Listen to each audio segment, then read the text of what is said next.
নমস্কাৰ পেটৰ আপোনালোকে চাই আছে এনি ভিউ আৰু ষ্টুডিঅ'ত মই শৰৎ গান আৰু লৈ আহিছোঁ এক গুৰুত্বপূৰ্ণ খবৰ।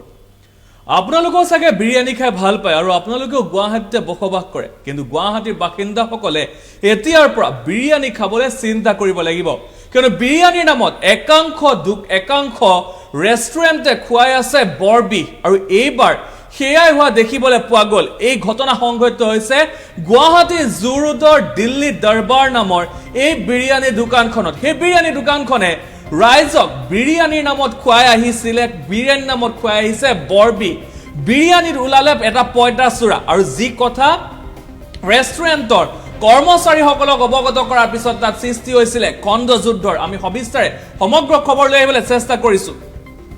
আপোনালোকে নিশ্চয় বিৰিয়ানী খাই ভাল পায় আৰু বিৰিয়ানী খোৱাৰ আগত এবাৰ চিন্তা কৰিব, কিয়নো বিৰিয়ানীৰ নামত একাংশই এতিয়া বিক্ৰী কৰিছে বৰবিহ আৰু এই ঘটনা সংঘটিত হৈছে খুদ গুৱাহাটীতে, কিয়নো গুৱাহাটী বাসিন্দাৰ মন পচন্দৰ কম খৰচত মন পচন্দৰ খাদ্য হিচাপে যদি ক'বলৈ যাওঁ তেতিয়া বিৰিয়ানী প্ৰতিগৰাকী ব্যক্তিৰ প্ৰতিগৰাকী যুৱ প্ৰজন্মৰ এক মন পচন্দৰ খাদ্য, কিন্তু এই বিৰিয়ানীৰ নামত একাংশ ব্যৱসায়ীয়ে চলাই আহিছে এক ভয়ংকৰ বেপাৰ। বিৰিয়ানীৰ নামত বিক্ৰী কৰি আহিছে বৰবিহ, য'ত সেই বিৰিয়ানীসমূহ প্ৰস্তুত কৰা সময়ত কোনো ধৰণৰ যি পৰিষ্কাৰ পৰিচ্ছন্নতা নমুনা দেখিবলৈ পোৱা যায় আৰু তাৰ ফলত এই ঘটনা সংঘটিত দেখিবলৈ পোৱা গৈছে। এইখন হৈছে দিল্লী দৰবাৰ নামৰ বিৰিয়ানী দোকান, যিখন বিৰিয়ানী দোকানত কালি নিশাৰ ভাগত এগৰাকী ব্যক্তিয়ে বিৰিয়ানী খাওঁতে এনেধৰণৰ পঁইতাচোৰা ওলোৱা দেখিবলৈ পোৱা গৈছিলে। অৰ্থাৎ এইসমূহ ব্যৱসায়ী এইসমূহ ৰেষ্টুৰেণ্টে কেৱল মাত্ৰ নিজৰ মুনাফাৰ স্বাৰ্থত এনেধৰণৰ কাৰ্য সংঘটিত কৰি অহা দেখিবলৈ পোৱা গৈছে। দুটকা লাভৰ কাৰণে মানুহক অখাদ্য খুওৱা দেখিবলৈ পোৱা গৈছে। বিৰিয়ানীত কি পৰি আছে আপোনালোকে নিজে চাওক। আৰু এই কথা যেতিয়া সেই বিৰিয়ানী দোকানখনৰ মানুহক অৱগত কৰা হৈছিলে, কৰ্মচাৰীক অৱগত কৰা হৈছিলে, সেই কৰ্মচাৰীসকলে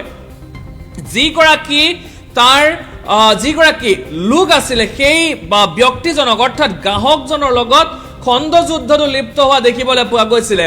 আৰু বৰ্তমান সময়ত যদি ক'বলৈ যাওঁ গুৱাহাটী মহানগৰীৰ বিভিন্ন অলিয়ে গলিয়ে বৰ্তমান কিন্তু এনেধৰণৰ বিৰিয়ানীৰ দোকান গঢ় লৈ উঠা দেখিবলৈ পোৱা গৈছে। কাঠফুলাৰ দৰে এনেধৰণৰ বিৰিয়ানীৰ দোকান গঢ় লৈ উঠা দেখিবলৈ পোৱা গৈছে, য'ত কোনো ধৰণৰ হাইজিন মেইনটেইন নকৰা দেখিবলৈ পোৱা যায়।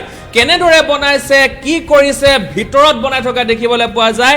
কোনো ধৰণৰ চাফ চিকুণতা অৱলম্বন নকৰে, যাৰ ফলত এনেধৰণে বিৰিয়ানীত পঁইতাচোৰা ওলোৱা দেখিবলৈ পোৱা গৈছে।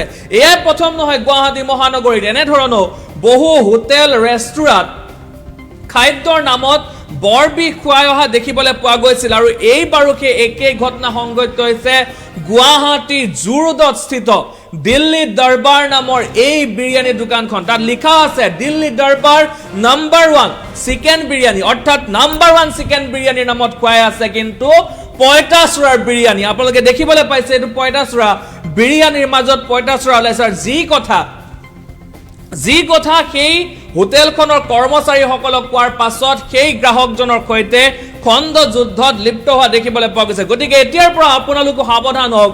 বিৰিয়ানী খোৱাৰ আগত সেই ৰেষ্টুৰেণ্টখনত বিৰিয়ানী খোৱাৰ আগত আপোনালোকে এবাৰ চাব কিমান চাফ চিকুণতা অৱলম্বন কৰিছে, নহ'লে কিন্তু আপোনালোককো খাদ্যৰ নামত কি খুৱাই আছে আপোনালোকেও হয়তো নাজানে। হয়তো এয়া একমাত্ৰ উদাহৰণহে আমি দিছো, দিল্লী দৰবাৰ একমাত্ৰ উদাহৰণে, কিন্তু এনেকুৱা বহু সংখ্যক হোটেল ৰেষ্টুৰাণ্ট আছে য'ত এনেধৰণে খাদ্য বিক্ৰী কৰা হয়। অৰ্থাৎ বিৰিয়ানীৰ নামত সেইসমূহত মানুহক অখাদ্য খুওৱা দেখিবলৈ পোৱা গৈছে। দুটকাৰ নামত, দুটকা লাভৰ নামত পদপথৰ এই দোকানসমূহে কিন্তু মানুহক কি খুৱাই আহিছে সেয়া আপোনালোকে নিজে দেখিবলৈ পাইছে। অৰ্থাৎ বিৰিয়ানীৰ নামত বিৰিয়ানীৰ মাজত ওলাইছিলে এটা পঁইতাচোৰা। অৰ্থাৎ এয়া প্ৰথম নহয়, এনেধৰণে বহু ঠাইত এনেধৰণৰ ঘটনা সংঘটিত হৈ আহিছে।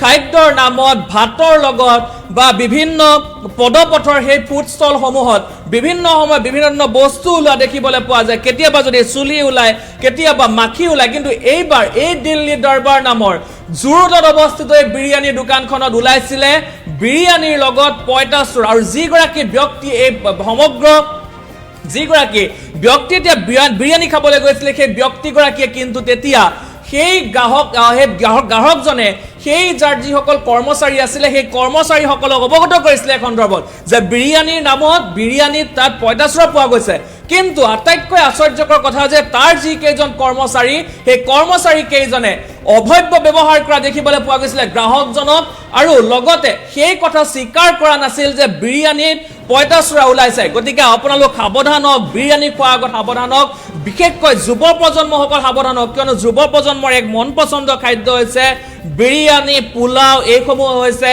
এক মন পচন্দৰ খাদ্য গতিকে আপোনালোকে বিৰিয়ানী যদি খাবলৈ যায় তেতিয়াহ'লে হোটেলখন চাব চাফ চিকুণ হোটেলতহে খাবলৈ লওক নহ'লে কিন্তু আপোনালোকক বিৰিয়ানীৰ নামনি ধৰণে পঁইতাচোৰা খুৱাব একাংশ টকা লোভী অসাধু ব্যৱসায়ীয়ে